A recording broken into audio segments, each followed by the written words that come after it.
Hello guys, എന്താണ് എല്ലാവരെയും വിശേഷം? സുഖല്ലേ?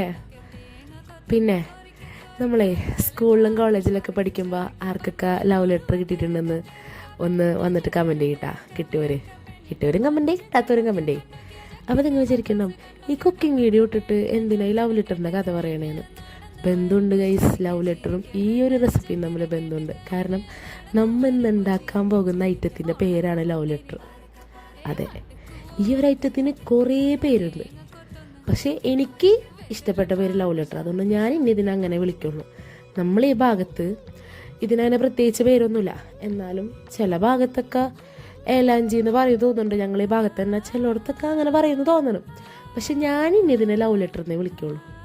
അപ്പം എങ്ങനെ ലവ് ലെറ്റർ ഉണ്ടാക്കി നോക്കല്ലേ നമുക്ക്. ഏറ്റവും സിമ്പിളായിട്ട് ഉണ്ടാക്കാൻ പറ്റുന്ന ഒരു സ്നാക്ക്, എന്നാൽ എല്ലാവർക്കും ഒരുപോലെ ഇഷ്ടപ്പെടുന്നൊരു സ്നാക്ക്. ഇതിന് വേറെ കുറേ പേരൊക്കെ ഉണ്ടെന്ന് തോന്നുന്നു. കാരണം ചുരുട്ടപ്പം, പിന്നെ ഏലാഞ്ചി, ലവ് ലെറ്റർ, അങ്ങനെ കുറേ പേര് ഞാൻ കണ്ടു. പക്ഷെ അതിലെനിക്ക് ഏറ്റവും ഇഷ്ടപ്പെട്ട പേരാണ് ലവ് ലെറ്റർ. ഈ ഒരു ലവ് ലെറ്റർ ഉണ്ടാക്കാൻ ഭയങ്കര സുഖമാണ്. കുറച്ച് മൈദയിൽ ഒരു മുട്ടയും കുറച്ച് ഉപ്പും കുറച്ച് വെള്ളം ഒഴിച്ചിട്ട് നമ്മൾ ദോശമാവിനേലും കുറച്ചുകൂടെ ലൂസായിട്ടൊരു ബാറ്റർ ഉണ്ടാക്കുക. അത് നമ്മൾ പാനിൽ വെച്ചിട്ട് നല്ല തിന്നായിട്ട് ഓരോരോ അപ്പങ്ങൾ ചുട്ടെടുക്കുക. എന്നിട്ട് കുറച്ച് നെയ്യിൽ കുറച്ച് കാഷ്യൂവും പഞ്ചസാരയും ഏലക്കാപ്പൊടിയും തേങ്ങയും കൂടെ മിക്സ് ചെയ്ത് ഒരു ചെറിയ ഫില്ലിംഗ് ആക്കിയെടുക്കുക.